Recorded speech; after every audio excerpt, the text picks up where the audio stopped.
All right, I appreciate everyone's patience as we're um, having our participants enter the room. We're going to go ahead and get started now. So good afternoon, everybody. I am Dr. Mike Torres. I am the Director of the Curriculum Frameworks and Instructional Resources Division here at the California Department of Education. I want to thank you all for joining us today. Before we begin, we do have a few minor housekeeping things to share. In the past few weeks, we've added a number of resources to the main Arts and Music in Schools webpage, including a link to a recording of the webinar that was held on February 1st of this year. On the Arts and Music in Schools Frequently Asked Questions webpage, we've added 2 new questions and updated 3 of the existing questions.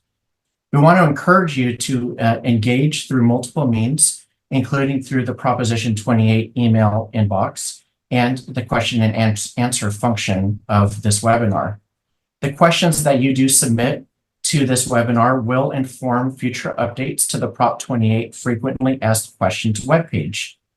This webinar is being recorded, and when the recording is posted on the Arts and Music in Schools webpage, a listserv update will be sent out.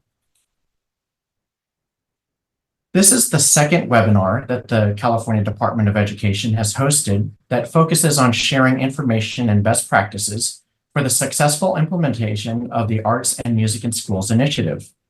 Today, several presenters will discuss important information regarding an overview of yearly disbursements, which may help local educational agencies or LEAs with fiscal planning, and the online portal for submitting a waiver, as well as demonstrating for completion of the waiver, the audit guide, which we hope will address many of your questions, reporting and certification requirements that are associated with Arts and Music in Schools funds, and that's our full agenda.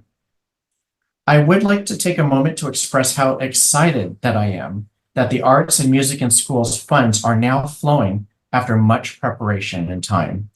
The first year of implementation is well underway, and access to arts education is now a reality for all California students. We start off now with the School Fiscal Services Division with the department that will detail the funding calculations. Thank you, Dr. Torres. Good afternoon. I am Caitlin Arrington, a consultant in the School Fiscal Services Division. Today, I'll be discussing the funding formulas and resources available for the Arts and Music in Schools, or AMS program. I will start by giving a broad overview of Arts and Music in Schools funding. The AMS program provides a minimum source of funding to supplement arts education programs in public schools. The appropriation amount will be determined annually by the Department of Finance as part of the May revision for the upcoming fiscal year's budget. This amount depends on the Proposition 98 minimum funding guarantee and may increase or decrease from year to year depending on fiscal conditions. About $938 million was appropriated for fiscal year 2023-24. The current estimate for fiscal year 2024-25 is $931 million. Before I discuss the details of the AMS funding calculation, I want to review a few key definitions.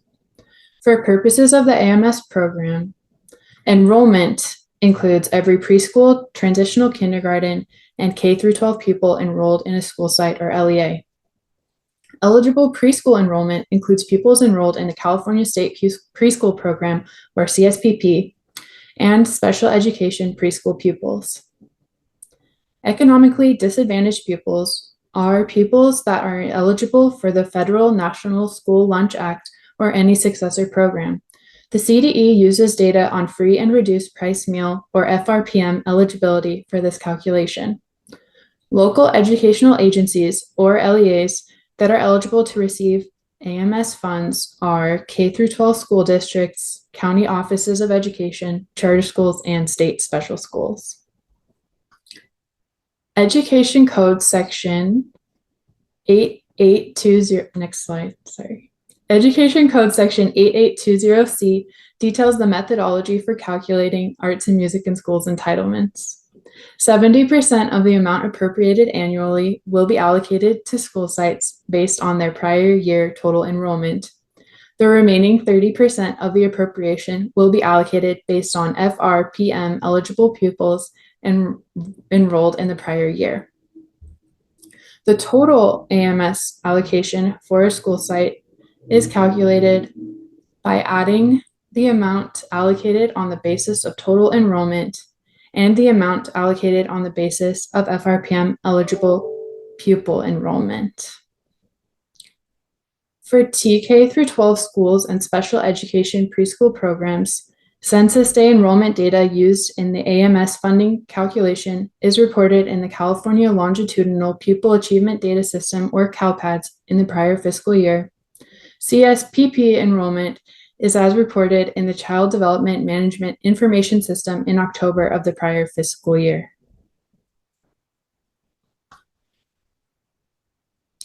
Because FRPM eligibility is not applicable to preschool pupils, the CDE calculates a proxy count of economically disadvantaged preschool pupils based on a determinative elementary school site.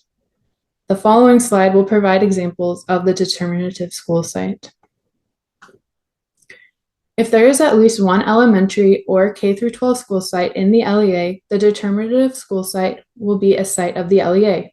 For example, in scenario 1, because the district has 2 elementary schools, the school with the higher FRPM percentage is the determinative school site for all school sites in the district serving eligible preschool pupils.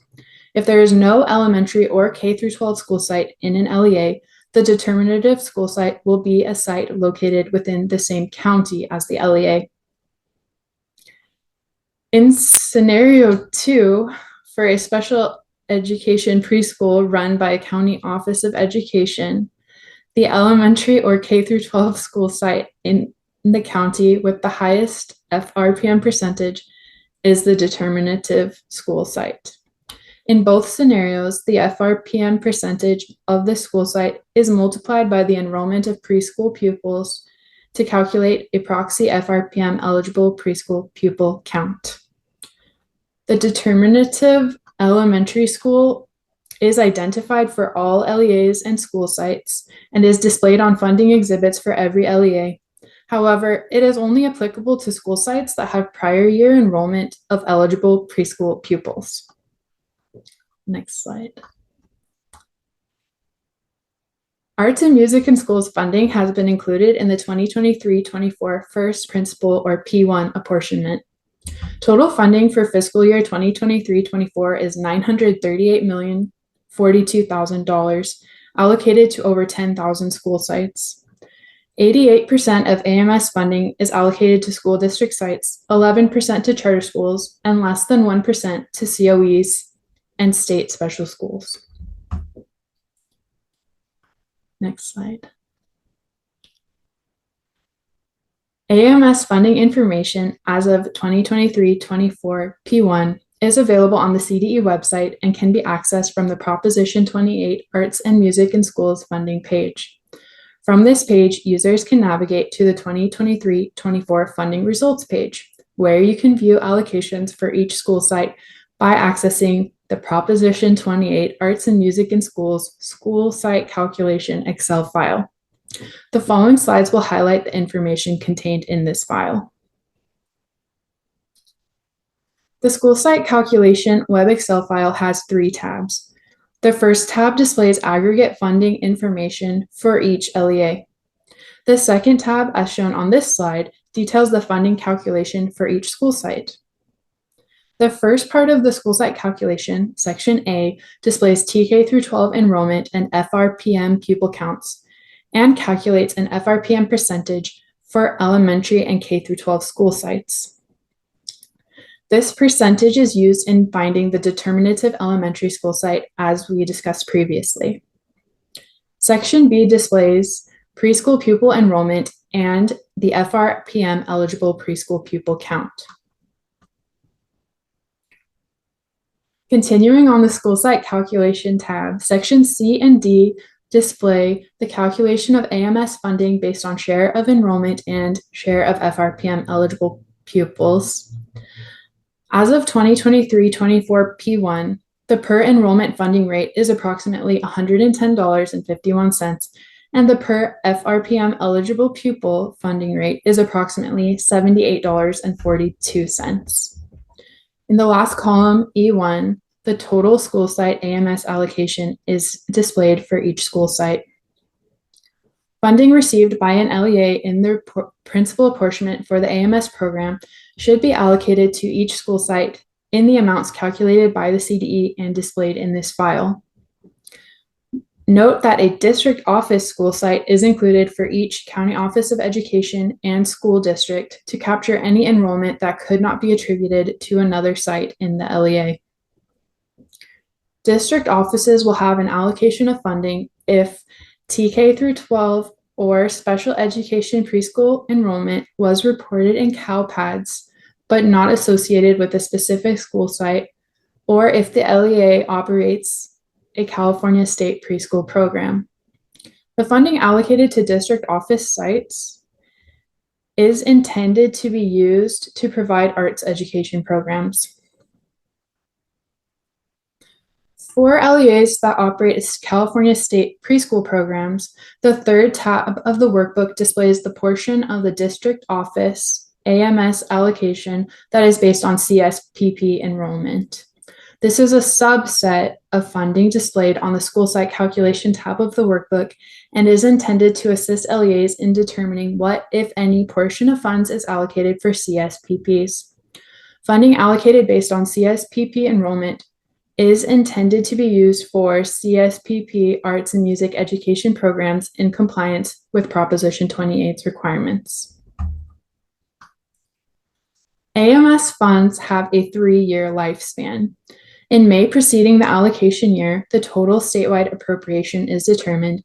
Then in July, at the start of the allocation year, as part of the advance apportionment, the CDE will use that amount to estimate AMS entitlements for the fiscal year and begin the flow of funds. In February, the CDE will recalculate AMS entitlements using updated prior year enrollment data. All funds for an allocation year will be received by the LEA as part of its monthly principal apportionment payments. LEAs will have 3 years to expend AMS funds. Unexpended funds will be reported to the CDE in October following the close of the 3-year expenditure period and recovered for reallocation in the subsequent year. It is important to be aware of the effect of school site closures on AMS funding for an LEA. Upon closure of a district or COE school site, unexpended funds cannot be reallocated to another site in the LEA if not expended in full prior to the school's closure. School sites that close in the current fiscal year will not be entitled to AMS funds in the following fiscal year.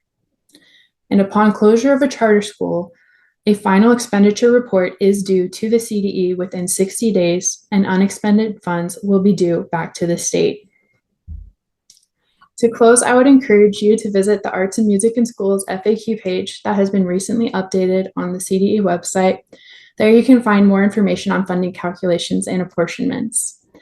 Now that we have covered the funding methodology and school site allocations, I will pass it over to the Curriculum Frameworks and Instructional Resources Division, who will further detail the use of funds with a special focus on the waiver process.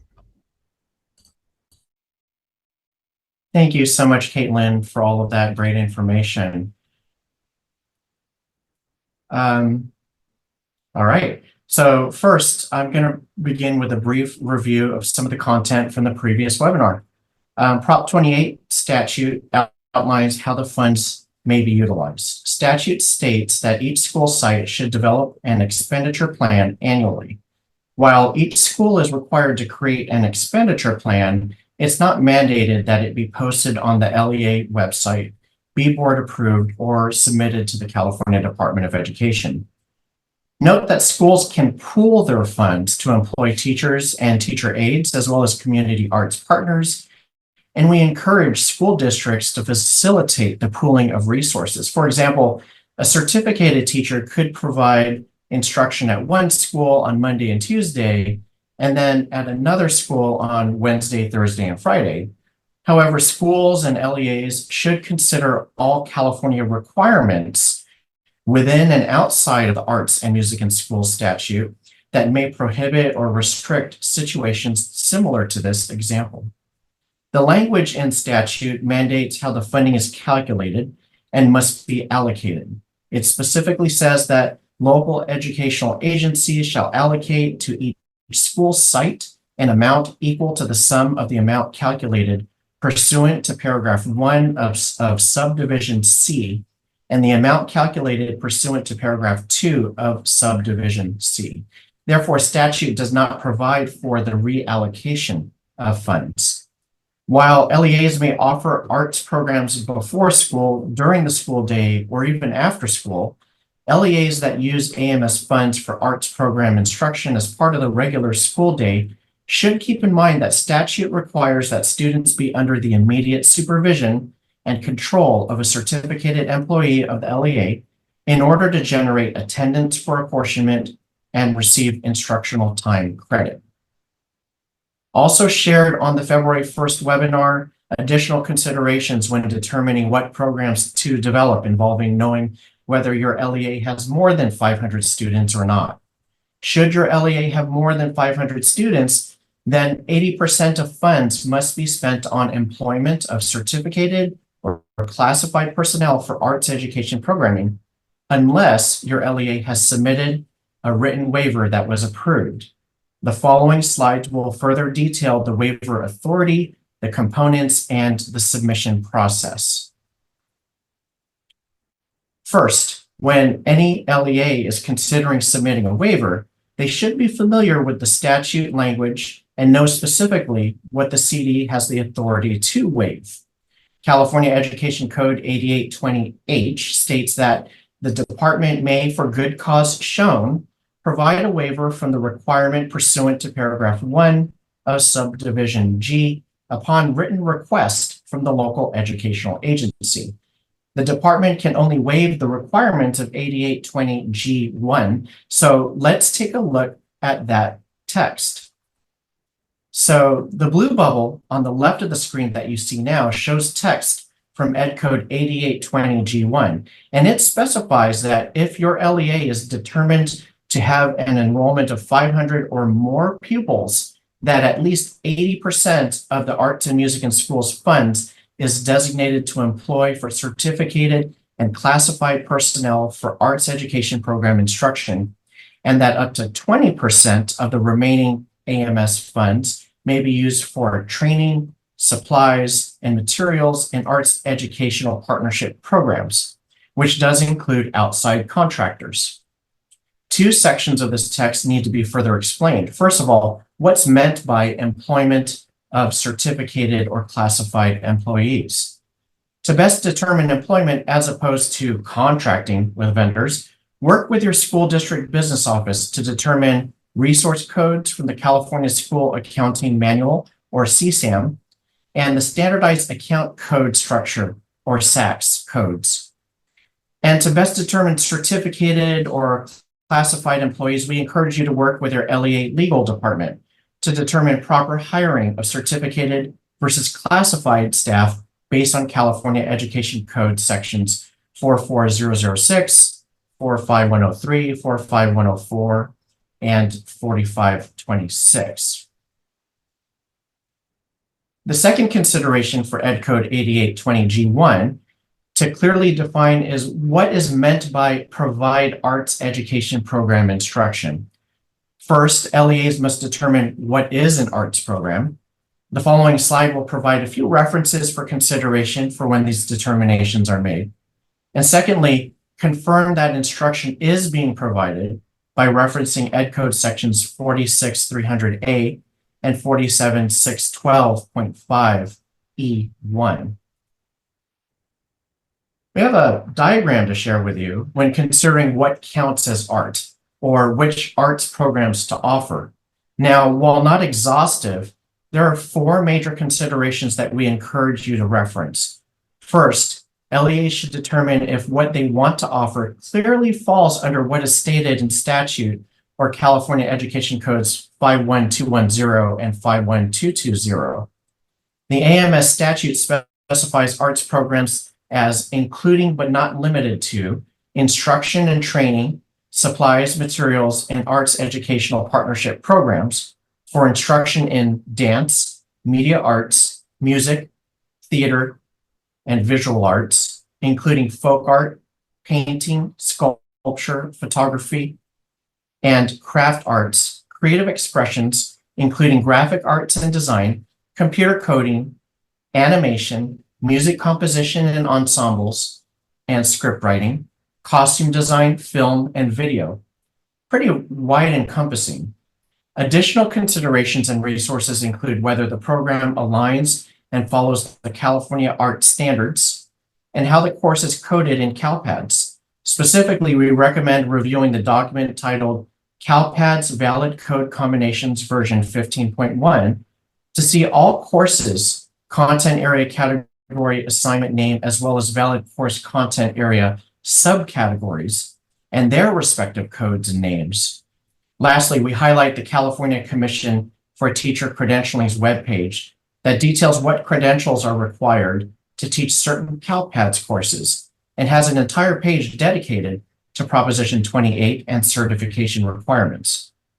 Once all of these considerations have been made, your LEA may determine that a waiver from Ed Code 882 G1 requirements is right for their needs. Now on to a topic that's been on everyone's minds since you've all heard about and read Proposition 28, the waiver component. For that, I pass the presentation over to Dr. Tryon Polhemus.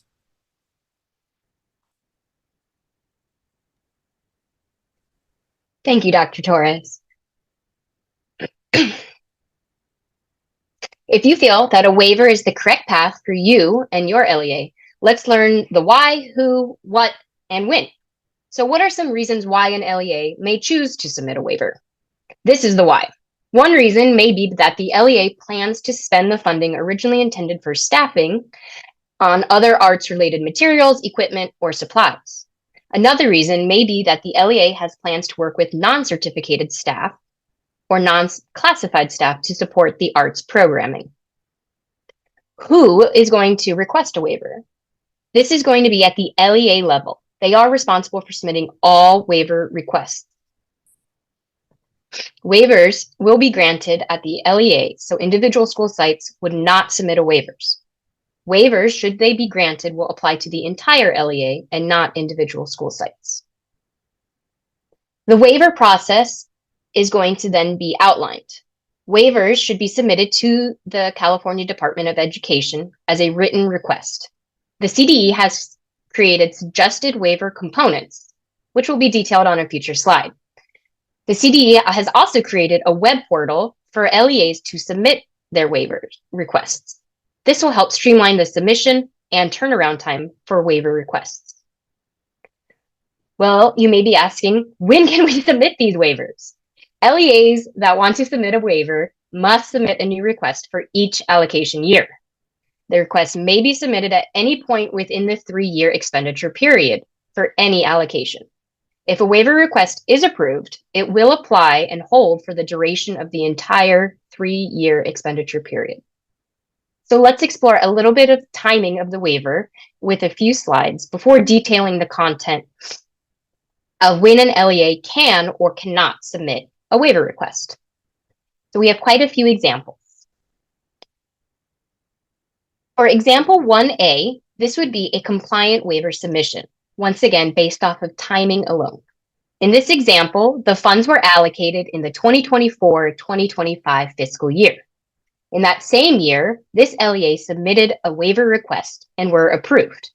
The LEA would not need to submit an additional request for that allocation year's funding for the remaining 2 years of the allowable expenditure period.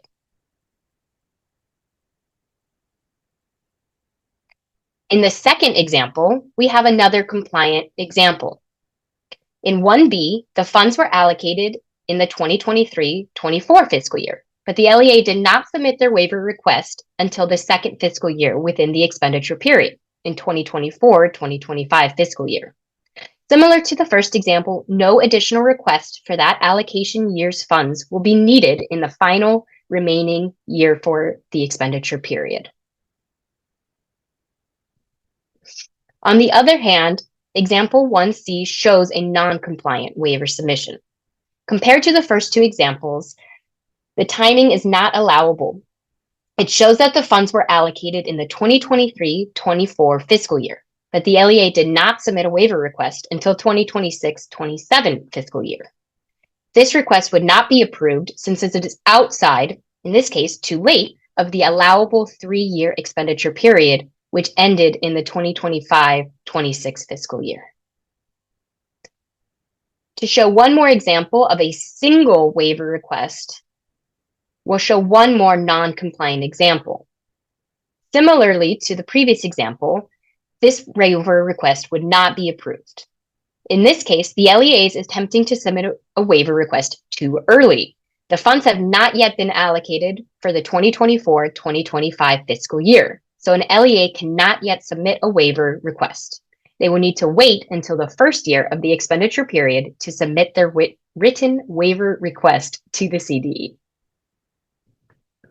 But as we know, each year, new allocations are provided, and you can have up to 3 allocations at a time. Now that we have the basics down and the timing, let's make it a little bit more complex. And let's provide an example in which we have multiple allocations years are within their expenditure period. The example labeled 2A above is a compliant. There are 4 allocations shown, and 3 waivers have been submitted with the correct window of time. First, the 2023-24 allocation year waiver was submitted in its first expenditure year. Both the 2024-25 allocation and 2025-26 allocation year waiver requests were submitted in the same fiscal year, which was the second expenditure year for 2024-25 allocation and the first expenditure year of the 2025-26 allocation. At this time, no waiver request has yet been submitted for the 2026-2027 allocation. Another alternative, which would also be acceptable using the same timeline as above, is to have example 2B, which shows all 4 allocations, but also shows 4 allocations with 3 waiver request submissions. In this example, compared to the submitting the waivers across different fiscal years, all 3 individual waivers for the 2023-24, 2024-25, and 2025-26 allocation year requests were submitted in the same year, which corresponds to the third and final expenditure year for the 2023-24 allocation, the second expenditure year for the 2024-25 allocation, and the first expenditure year of the 2025-26 allocation. Similar to the previous example, no waiver request has yet been submitted for the 2026-27 allocation. We'll do just 1 or 2 more examples. Similar to earlier, this example 2C is showing a non-compliant submission. It fails to be compliant for 2 different reasons. Similar to the example 1C, the LEA in this case attempted to submit a waiver request after the 3-year expenditure period closed for the 2023-24 allocation. By submitting a waiver request in 2026-27 fiscal year, they were too late and missed their opportunity. This LEA also made a second error. While the timing is allowable to submit a waiver request for the 2026-27 allocation and for the 2027-28 allocation in the same year, they tried to submit a single waiver for 2 different fiscal years, for 2 different allocations. This is not allowable. Each allocation year must have its own written waiver request. Should the LEA want to receive a waiver for these 2 allocations year, they will need to submit 2 independent waiver requests. Finally, one reminder that an LEA does not need to submit a waiver for every allocation year. They may need it in the 2023-24 funds, but not for the following 2 allocations, and they may need to request one in a future year. Now that we've gone through the examples and understand when to submit a waiver, let's talk about what should be included in your waiver request. What you see on the screen are the major components of the waiver tool that the California Department of Education has created to help streamline this process. Also, as a reminder that the waiver only applies to Ed Code 8820 G1, which is the part of the statute that was discussed earlier with the 80-20 split. Once again, only for LEAs with 500 or more pupils that need to utilize at least 80% of funds to employ the designated, to employ certificated and classified personnel, and up to 20% of the remaining AMS funds for training, supplies, materials, and arts educational partnership programs. The components are this. First, what is your request type and which allocation year? You should specify which portion of Ed Code you want to waive and for which allocation year. There will be two options which will both be provided. You can select one or both. Next, LEA should prepare a very brief budgetary proposal. It'll just be an estimate, ballpark figure, of how the funds will be spent compared to the mandate of the 80% from staff on staffing. Should the waiver be granted, there will be no additional auditing procedures related to the proposed estimate. LEAs will also need to provide a problem statement, a clear explanation of why a waiver is needed, inclusive of the justification of prior efforts made to meet the statute requirements. The final two components are a narrative proposal. Outline the plan of how you want to spend AMS fundings and how it will be spent should a waiver be granted. The proposal should clearly address the problem statement and align to your budgetary proposal. Lastly, a desired outcome. LEA should provide a measurable outcome of how a waiver will allow AMS funds to supplement arts programming at your school within your LEA.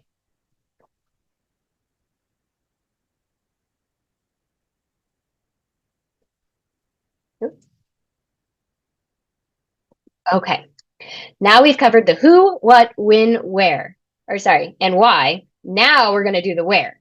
So as mentioned earlier, the California Department of Education has created a Proposition 28 Arts and Music in Schools web interface that will act as a portal for certifications, reports, and the waiver request submission. While the live URL is forthcoming, the following slides provide a sample of the navigational steps through this portal. When an LEA first arrives, they will be sent a unique password to be able to log in. They will then log in. When they log in, they will now come to a home screen with 4 options, going left to right: certifications, annual reports, final expenditure report, and the waiver request. For the purpose of this presentation, we're going to focus on the waiver on the far right. The LEA will select the waiver request. The waiver request home screen will look similar to what is presented. Based on the current fiscal year, various allocations years will be provided and available in their own row to submit a waiver request. Currently, only the 2023-24 allocation year is available. The LEA will click on the Create button in order to input and submit the request type and allocation year, the budgetary proposal, the problem statement, the narrative proposal, and the desired outcome outlined previously. Once an LEA has submitted their written waiver request, we can look at this feedback process.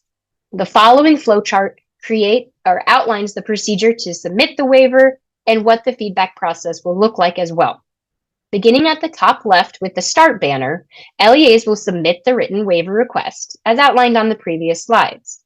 From there, the CDE will review the waiver submissions on a rolling basis and either approve or deny the waiver. Should the waiver request be denied, LEAs will be provided written feedback from the California Department of Education, and they will have the opportunity to edit and resubmit their waiver request. While not the focus of today's presentation, the AMS web interface will not only allow for the submission of the written waiver requests, but also allow LEAs to complete all additional reporting and certifications mandated by statute, including the annual certification, the annual report, and the final expenditure report. Each of these requirements will be summarized after the audit compliance is explained by School Fiscal Services Division. At this time, I pass it back to School Fiscal Services Division, who will discuss the recently adopted audit guide for the Arts and Music in Schools initiative. I'd like to welcome Lindsay Valley.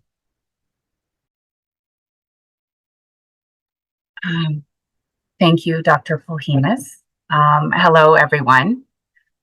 Today, I will be talking to you about accountability and audits for the Arts and Music in Schools program.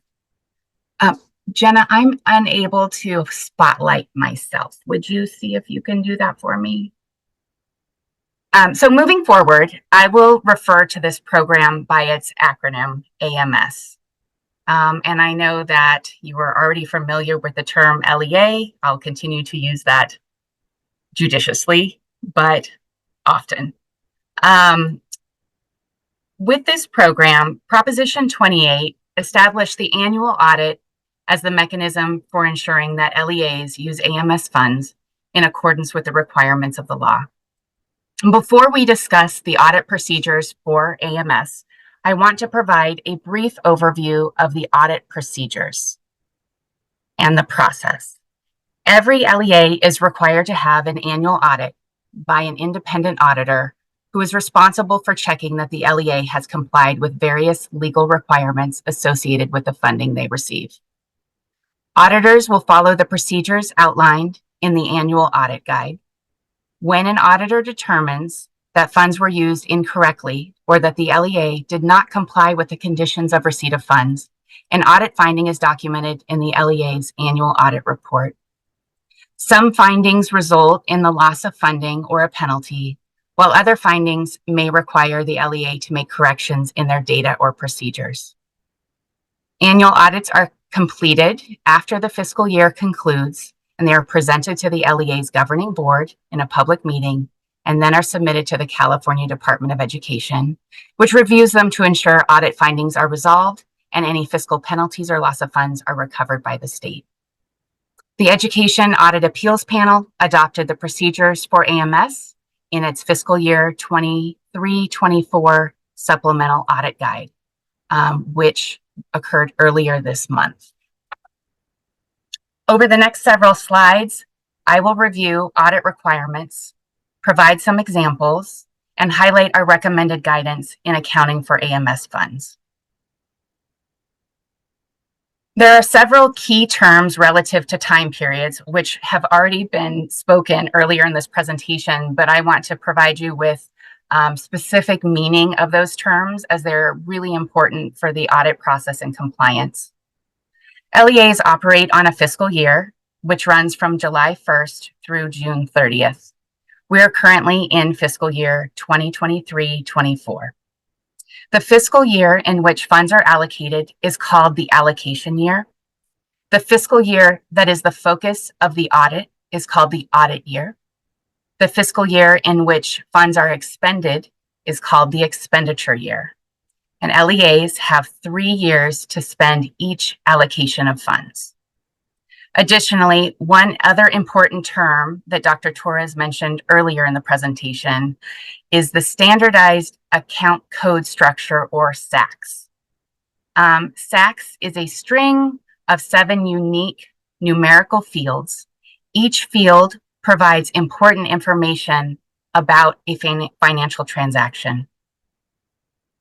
As mentioned previously, LEAs will receive a new allocation of funds each year and have 3 years to spend those funds, as illustrated in the row marked with a 1. This means that LEAs may have multiple years to account for in any given audit year, as shown in the example with the column marked with a 2. That would be the 3rd year of this program, and if LEAs do not expend all funds in the year they are allocated, they may carry those funds over until the 3rd year, at which time they must be expended or returned to the state. Every LEA that receives AMS funds is required to meet the conditions of receipt of funds that are stipulated in statute. Please be mindful that charter schools are deemed an LEA for the purpose of this program, and as such, are responsible for meeting the conditions of receipt of funds independent of their authorizer.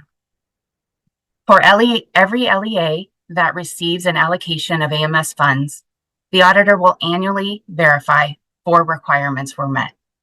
The LEA made the required certifications. The LEA posted on its website a board-adopted report about how the LEA used its funds and provided a copy of that report to the CDE. That the LEA used its AMS funds for arts education programs, and that the LEA used its AMS funds to supplement and not supplant funding for its arts education programs. Additionally, the auditor will verify that at least 80% of the LEA's expenditures from each allocation were used to employ certificated or classified employees to provide arts education program instruction. This requirement is commonly referred to as the 80-20 requirement. And lastly, the auditor will verify that no more than 1% of the allocation was used for administrative costs, including indirect costs. These last 2 requirements will be checked only one time, either in the fiscal year that the funds were fully expended or at the end of the 3-year expenditure period, whichever comes first. Now, findings of non-compliance will be noted in the LEA's audit report. If the auditor is unable to verify that the LEA made the required annual certifications or did not post the board adopted report or did not provide that report to the CDE, the LEA will lose its full allocation of funds for that year. In the event that the auditor finds that the LEA used funds for purposes other than arts education programs, if it supplanted or if it did not meet the 80-20 requirement or it exceeded the administrative cost cap, the auditor will issue a finding and calculate the unallowable expenditures, and that amount must be returned to the state. Any funds returned to the state will be reallocated in a subsequent year for arts and music programs in schools. The CDE has developed a tool to assist LEAs in determining compliance with these requirements, and I'll discuss that later in this presentation. Now, before we look at the specific audit procedures and the resources CDE has created, I want to share some best practice guidance in accounting for AMS funds. To evaluate compliance with the supplement not supplant requirement, LEAs will need to be able to identify all arts education program expenditures, not just those funded with AMS dollars. LEAs should consider using locally defined SACS function or goal codes for this purpose. To evaluate compliance with the 80-20 requirement, LEAs should consider using a locally defined SACS resource code to differentiate expenditures by allocation year. More information on using locally defined SACS resource codes can be found in the California School Accounting Manual under Procedures 310, 320, and 325. The procedure for supplement and not supplant was adopted in the recent update for the 2023 audit guide, and it directs auditors to verify that the LEA used its AMS funds to supplement and not supplant existing funds available for arts education programs as specified by Education Code Section 8820 G2. Now, this check is an annual LEA level check. The audit procedure includes a 7-step calculation for making this determination. LEAs will need to identify existing funds for arts education programs and then show that the LEA expended that amount on its arts education programs in addition to what it expended from its Proposition 28 funding. The LEA is to perform that calculation and provide the documentation to its auditor for verification. What you see on the screen is the procedures directly from the audit guide. Now, CDE has developed an AMS compliance calculator tool that LEAs may utilize for this purpose. This tool will be posted on the CDE's Arts and Music in Schools landing page in the next day or so. So please look out for that. And when it is available, we will notify LEAs via the listserv. You may be asking what funding sources are included in existing funds. Now, the term existing funds is not defined in the law. In the absence of statutory clarification, the CDE recommends that LEAs seek guidance from their legal counsel relative to their usage of AMS funds and whether they can make the required certifications each year. Before you is a screenshot of the audit compliance worksheet developed by CDE that will soon be posted to our website. And it mirrors the steps outlined in the audit guide. The LEA will identify its prior year expenditures for arts education programs, excluding items funded with AMS dollars, adjust that amount down for any sources of funds that are no longer available for arts education programs in the current year, and they will increase that amount for any new sources of funds that have become available for arts education programs. That result, which is marked 1 on this screen, is then compared with the current year expenditures on art education programs from non-arts and music resources. This is marked number 2 on the slide. If the arts education program expenditures exceed the existing or are equal to the existing funds for arts education programs, then the LEA has complied with this requirement. I have 2 examples to illustrate this. In example 1, the LEA expended all of its funds for arts education programs that were available outside of the arts and music funding, plus whatever it had in arts and music allocations. So $100,000 was available in existing funds other than AMS. It expended that $100,000. So it did meet the requirement. It had no unallowable costs. In our second example, this LEA did not meet the requirement. It calculated that it had $100,000 in available funds outside of arts and music Prop 28 funds, but it only expended $88,000 of that amount. Since it did not expend all its available funds before spending AMS funds, it has failed the supplement not supplant requirement, and it has $12,000 in unallowable costs. So those $12,000 is the amount more it should have spent in its existing other funds before spending its arts and music funds.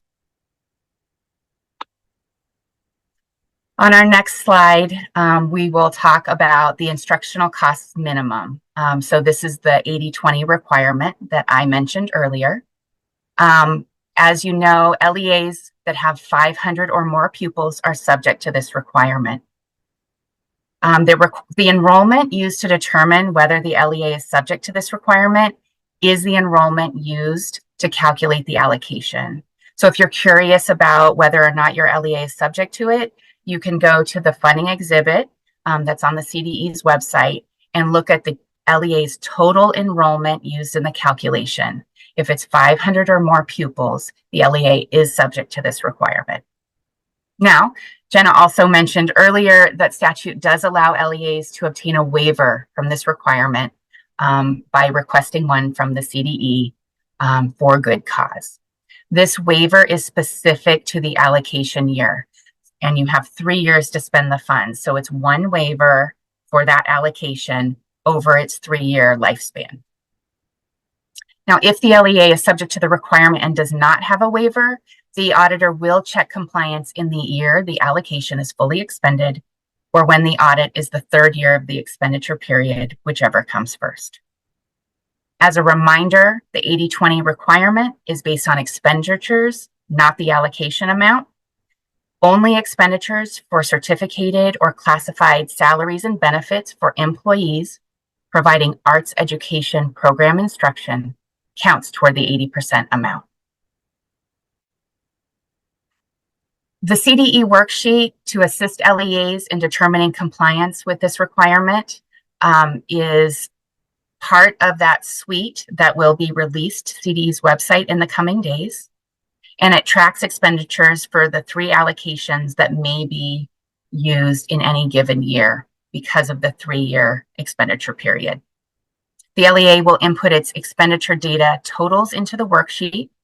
Expenditure totals are separated into 2 categories: instructional costs and non-instructional costs. Instructional costs are marked with a number 1 on this slide, and on the next slide, the non-instructional costs are shown with a number 2. Once that data is input, the formulas in the worksheet will check to see if the 80% requirement was met. If the LEA is not in compliance, the tool will also identify the unallowable costs, which is shown marked in the row with a 5 next to it. I have 4 examples of an 80-20 calculation to show you today. Example 1 is straightforward. The LEA received $100,000 in funding, and it spent all $100,000. 80% or $80,000 was expended on eligible instructional costs. $20,000 was expended on eligible non-instructional costs. This LEA met the 80-20 requirement. It has fully expended the amount, so there are no unallowable costs and no funds due back to the state. Example number 2 is also fairly straightforward. 80% of the expenditures were for instructional costs, and 20% of the expenditures were for eligible non-instructional costs. So this LEA is in compliance with the 80-20 requirement. However, you will notice that funds are due back to the state. The LEA only expended $80,000 of its total $100,000 allocation. So $20,000 will be returned to the state. This is not an audit finding, and the LEA will report this at the end of the 3-year period in its final expenditure report. In our 3rd example, this LEA has a waiver, so it did exceed the allowable amount of non-instructional costs. It only expended 70% on instructional costs. It expended 30% on non-instructional costs. However, CDE granted this LEA a waiver. Therefore, it is compliant. There are no unallowable costs and no funds back to the state. In our 4th and final example here, this LEA did not meet the requirement and it does not have a waiver. This LEA expended $30,000 on non-instructional costs, which is 30%. And as you know, the maximum is 20% for non-instructional costs. Now, the question is, how does this 80-20 calculation mathematically work out when an LEA is non-compliant? So let's take a look at the numbers. Since we know that the LEA must expend at least 80% on eligible instructional costs, we take the amount they actually expended on instructional costs, divide that by 80%, which gives you the maximum total, and then multiply by 20%, which gives us the amount of non-instructional expenditure maximum amount. In this example, the maximum allowable non-instructional costs is $17,500. Since this LEA spent $30,000 on non-instructional costs, it overexpended by $12,500. This LEA will receive an audit finding for non-compliance and will have to return $12,500 back to the state. Phew. Okay, that's as complicated as it gets today, I think. So let's move on. My final procedure to talk to you about today is the administrative cost maximum. The statute states that no more than 1% of the total funding received in the allocation year is permitted to be used for administrative expenses, which includes indirect costs. Like the previous procedure, this is an LEA level check that will be verified by the auditor in the year the allocation is fully expended, or when the audit year is the third year of the expenditure period, whichever comes first. Administrative costs include general administration, school administration, and instructional administration. There will be more on this topic on the CDE resource page when that is made available in the coming days. The CDE has developed a worksheet to check compliance with this calculation also. Again, because allocations are available for up to 3 years of use, the worksheet will track 3 years worth of expenditures, and this can be provided to the auditor for verification of compliance. If the LEA expends more than 1% on administrative costs, the auditor will issue a finding, including detailing the unallowable expenditure amount, which will then be required to be returned to the state.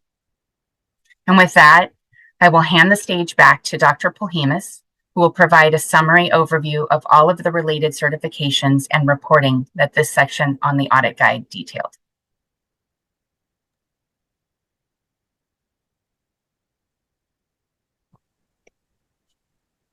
Thank you, Lindsay. Okay, so let's go ahead and get started with the additional reporting requirements. And we'll start off.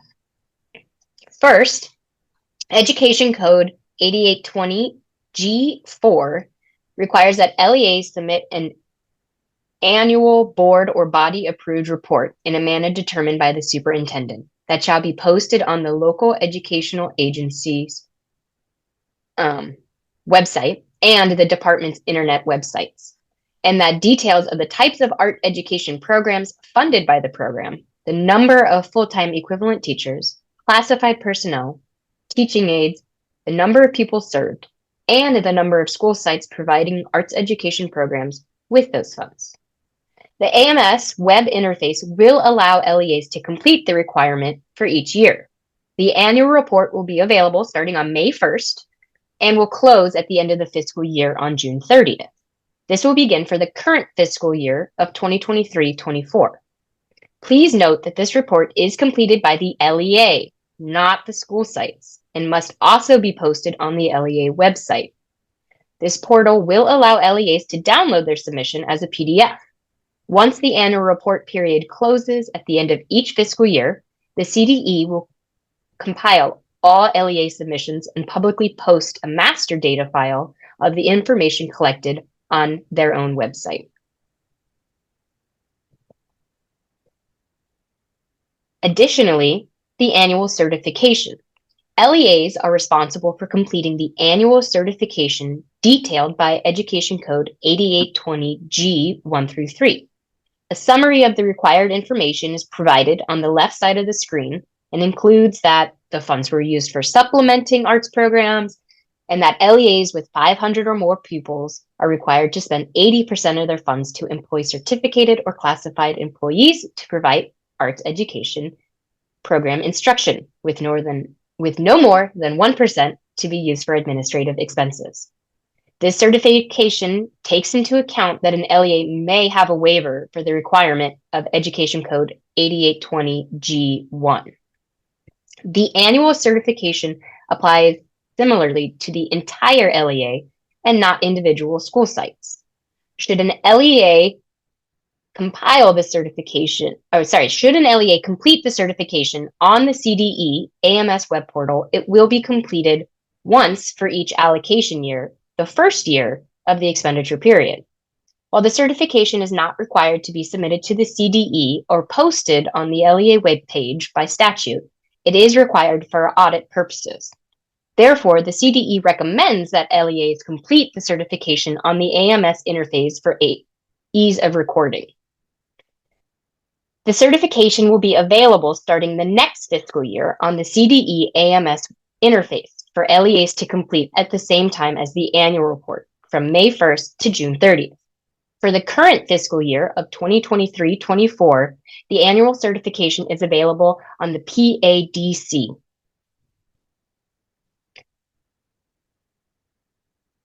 The final expenditure report. Third, the final expenditure report, as detailed by Ed Code 8820 F2, is required at the close of the 3-year expenditure period for any given allocation year. The LEA will complete the final expenditure report on the AMS web portal before October 1st, with the portal allowing submissions from May 1st through September 30th. The first final expenditure report will not become available until May 1st of 2026. This would be the closing of the 3-year expenditure period of the 2023-24 allocation year. Lastly, statute specifies and Ed Code specifies, Ed Code 88220E states that for each school site or preschool, the principal or program director shall develop an expenditure plan for the funds allocated pursuant to subdivision D. The details of the expenditure plan are not specified in statute and are a local decision. They are to be completed each allocation year. While the CDE will not be providing specific templates for the plan, we do point you to 2 resources that may help with the development of this plan. First, the California Arts Framework for Public Schools, Chapter 9, Implementing Effective Arts Education. This chapter provides holistic guidance and recommendations needed for full implementation of the California Arts Standards. Second, Create California's Prop 28 Arts and Music in Schools Planning Toolkit. This toolkit was highlighted in the previous webinar on February 1st and provides many resources, including a template for the school site expenditure plan. For a summary of all reporting requirements, please continue to refer to the newly updated FAQ page. Specifically, these are numbers 21 and 26. They were previously questions 19 and 24 before the updates. For the final 2 portions of the webinar, I'll be passing it back over to our CFERD Division Director, Dr. Mike Torres. He will discuss some next steps and close us out. Thank you so much, Dr. Tryon Polhemus. And thank you to all of our presenters today from the School Fiscal Services Division. It was mentioned earlier that this is our second webinar focused on the Arts and Music in Schools initiative. Additional webinars are currently being planned as we continue to roll out new tools and guidance for the successful implementation of this very important initiative.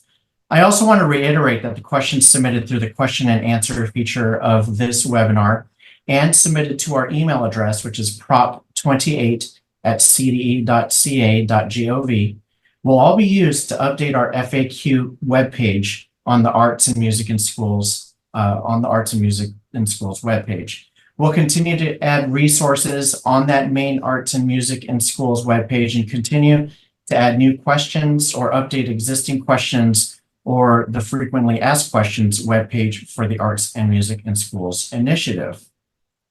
Please take a moment to review some of these select resources that we have linked here on this slide and share it out via the chat feature throughout the duration of this presentation. So today you heard from folks at the Department of Education who are supporting the implementation of this initiative that promises to be a force for positive change for California.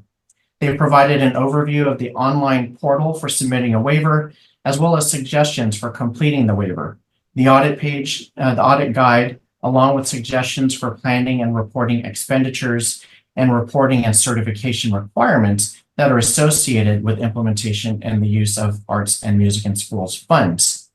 The Arts and Music in Schools funding is a key resource in our ongoing commitment to ensure that all California students have access to a standards-based arts education and fulfillment, as well as well-rounded lifelong learners that are prepared for the 21st century workforce and civic life.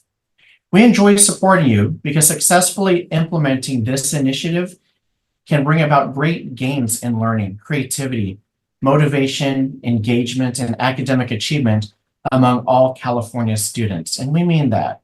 Thank you for your participation in everything that you all do for California students. At this point, I'd like to encourage you to please complete the survey that's in the chat and found on your screen. You can scan that with your QR code reader.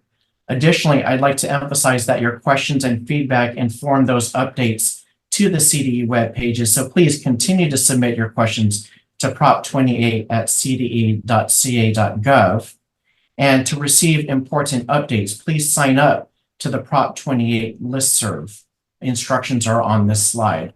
So please complete the QR code, complete that survey, as the feedback you provide us will help tell us and design future webinars to try to provide as much guidance as we can to you as you implement this important work.